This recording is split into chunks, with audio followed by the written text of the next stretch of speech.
नमस्कार मित्रों, मेरे YouTube चैनल भक्ति सागर में आपका स्वागत है। श्री वृंदावन की ब्रज भूमि में रहने वाला चंदन अपने माँ बाप का इकलौता बेटा था। दिन भर तो वो ब्रज की रज में लोटपोट होता रहता, अपने सखाओं के साथ अठखेलियाँ करता, सखाओं के साथ गैया चराने जाता। शाम होने पर यमुना जी में स्नान कर कर वापस घर आकर माँ बाप के चरण छूकर प्रसादी पाता। यही उसकी दिनचर्या थी। चंदन में धीरे धीरे ठाकुर जी के प्रति सखी भाव जागृत होने लगा। अब वह ठाकुर जी की सखियों की तरह चलता, कभी कभी सर पर चुनरी ओढ़ता और कभी आंखों में काजल लगा लेता। एक दिन उसके मामा, जो कि बनारस में रहने वाले थे, वृंदावन आए। जब उन्होंने चंदन को सखी भाव में देखा तो हैरान होकर चंदन की माँ से बोले कि चंदन तो आपका इकलौता बेटा है, इसको थोड़ा पढ़ा लिखा लो ताकि वह कुछ काबिल बन सके। चंदन के माता पिता उसके मामा की बात सुनकर सोचने लगे कि कह तो वह ठीक ही रहा है, और उन्होंने चंदन को उसके मामा के साथ शहर में पढ़ने के लिए भेज दिया। शहर में पहले तो चंदन का मन नहीं लगा, लेकिन धीरे धीरे उसका मन वहाँ लग गया और वह बड़े अच्छे से पढ़ाई करने लगा। चंदन अब बड़ा होने लगा। चंदन चाहे शहर में रहकर वहाँ रच बस गया था, लेकिन उसके अंदर ब्रज रस का रस कूट कूट कर उसके प्रत्येक रोम रोम में बसा हुआ था, जो कि उसको कभी भी ब्रज से दूरी महसूस नहीं कराता था। इसलिए वह अपने आप को वहाँ अकेला नहीं समझता था, क्योंकि वह अपने अंदर पूरे आनंद से रहता था। चंदन की कक्षा में एक छात्रा उसकी सखा बन गई, जिसका नाम ललिता था। ललिता के माता पिता का बचपन में ही स्वर्गवास हो चुका था। वह अपने नाना नानी के साथ रहती थी। वह बहुत ही सीधी सादी लड़की थी। चंदन और ललिता की खूब बनती थी। स्कूल ख़त्म होने पर दोनों इकट्ठे ही आगे की पढ़ाई के लिए कॉलेज में प्रवेश हुए। वहाँ पर इकट्ठे पढ़े। चंदन की पढ़ाई अब ख़त्म हो चुकी थी, तो वह अपने घर वृंदावन धाम जाने के लिए तैयार हो। तो उसने ललिता को कहा कि तुम मेरे साथ वृंदावन धाम चलोगी। तो ललिता ने अपने नाना नानी की आज्ञा लेकर चंदन के साथ जाना स्वीकार कर लिया। जब चंदन अपने मामा जी से विदा लेकर वृंदावन धाम पहुंचा, तो वृंदावन में कदम रखते ही चंदन के हाव भाव बदल गए। वह तो एकदम से सखी भाव में आ गया। उसकी चाल नर से नारी हो गई। वह अपनी कमर पर हाथ रखकर चलने लगा।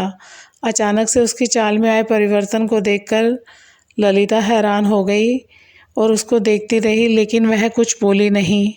अब चंदन अपने घर पहुंच चुका था। घर आकर उसने अपने माता पिता के चरण छुए और ललिता के बारे में उनको बताया। ललिता की सुंदरता और सादगी को देखकर चंदन के माता पिता भी बहुत प्रसन्न हुए। काफ़ी दिन हो चुके थे ललिता को वृंदावन आए हुए, तो उसने चंदन से जाने की आज्ञा मांगी। चंदन ने अचानक से उसको कहा कि तुम मेरी जीवन संगनी बनोगी। अचानक से यह सुनकर ललिता घबरा और लज्जा सी गई और उसने मुस्कुराकर हाँ भर दी। अब वह उन दोनों की शादी बड़ी धूमधाम से संपन्न हो गई। लेकिन ललिता को कभी कभी चंदन का व्यवहार अजीब सा लगता था।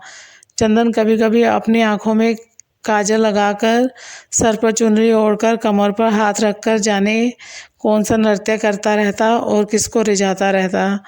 ललिता को यह सब समझ में नहीं आता था। एक दिन उसने पूछा कि आप कभी कभी ऐसा रूप क्यों धारण कर लेते हैं। तो चंदन मुस्कुराकर उसकी तरफ देखने लगा और तभी उसने मन में कुछ निश्चय किया और कहा कि तुम सुबह जल्दी तैयार हो जाना, मुझे तुम्हें कहीं पर लेकर जाना है। ललिता को कुछ समझ नहीं आया, लेकिन पति की आज्ञा को मानकर वह जल्दी सुबह उठकर तैयार हो गई। चंदन उसको बरसाना धाम ले गया और किशोरी जी के निज महल में जाकर उसने अपने पाँव में घुंघरू बांधकर, आँखों में काजल लगाकर, कमर पर चुंदरी बांधकर नृत्य करना शुरू कर दिया। ललिता उसको देखकर हैरान हो रही थी। अचानक से चंदन को क्या हो गया है। वह तो बस अपनी धुन में किशोरी जी के आगे नृत्य करता जा रहा था। उसका नृत्य इतना मंत्रमुग्ध करने देने वाला था कि वहाँ पर आए सभी भक्तजन ठिठक कर उसके नृत्य का आनंद ले रहे थे। बाहर से कभी कभी पवन का एक झोंका आकर चंदन के नृत्य का आनंद ले जाता और कभी कभी सूरज की किरणें अंदर आकर चंदन के पैरों में बजते नूपुर से निकली राधे राधे की ध्वनि को सुनकर आनंदित हो जाती। जब चंदन थोड़ा शांत हुआ तो उसने ललिता को बताया कि यह हमारी लाडली सरकार है, इनको नमन करो। ललिता को तब भी कुछ समझ नहीं आया। वह अभी भी असमंजस में थी। किशोरी जी को प्रणाम करके वह वापस वृंदावन आ गए। दूसरी ओर उसी शाम ठाकुर जी और किशोरी जी नौका विहार करने के लिए निकले।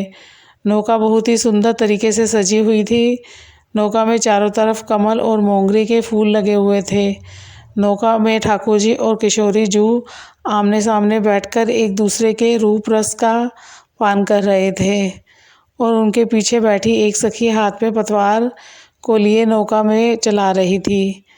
तभी अचानक से सखी के हाथ से पतवार छूटकर यमुना जी में चली गई और वह घबरा सी गई और घबराहट के कारण वह अपने पैरों के नाखून से नौका की भूमि को कुरेदने लगी। तभी अचानक से ठाकुर जी का ध्यान पीछे बैठी सखी पर पड़ा और बोले कि सखी इतनी घबराई हुई क्यों हो। उसने हाथ जोड़कर बड़ी विनम्रता से कहा, कन्हैया मेरी पतवार यमुना जी में गिर गई है। तो ठाकुर जी मुस्कुराकर बोले, इसमें घबराने की क्या बात है। और अपनी आंखों ही आंखों में उन्होंने किशोरी जी को कुछ इशारा किया। अब वह एक तरफ से किशोरी जी ने और दूसरी तरफ से ठाकुर जी ने अपने हाथ को यमुना जी में डाल दिया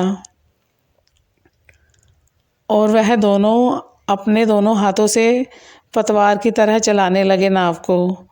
झुकने के कारण किशोरी जी के सिर पर ओढ़ी चुनरी यमुना जी में भीग रही थी और उधर दूसरी तरफ ठाकुर जी का गले में पड़ा पीताम्बर यमुना जी में भीग रहा था।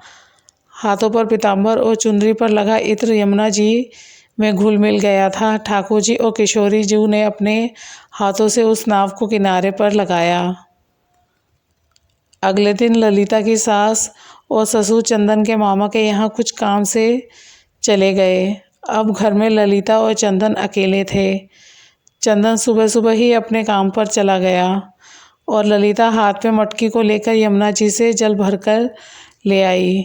आज घर में कोई नहीं था, इसलिए जब ललिता ने मटकी में से थोड़ा सा जल को पिया तो उसमें इतनी सुंदर इत्र की खुशबू को महसूस करके वह बहुत प्रसन्नता से भर गई। धीरे धीरे उसने उस मटकी से काफ़ी जल पी लिया और जब थोड़ा सा जल शेष बचा तो उसको ध्यान से मटकी में पड़ा। वह क्या देखती है कि नौका में बैठकर विहार करते किशोरी जू और लालजू नजर आ चुके रहे थे। ललिता घबराकर दीवार के सहारे टेक लगाकर खड़ी हो गई। उसको कुछ समझ में नहीं आ रहा था। मटकी से पिया हुआ जल धीरे धीरे अब उसके पूरे शरीर में फैल गया था। उसकी आंखों में जाने कैसे अश्रुधारा बहने लगी।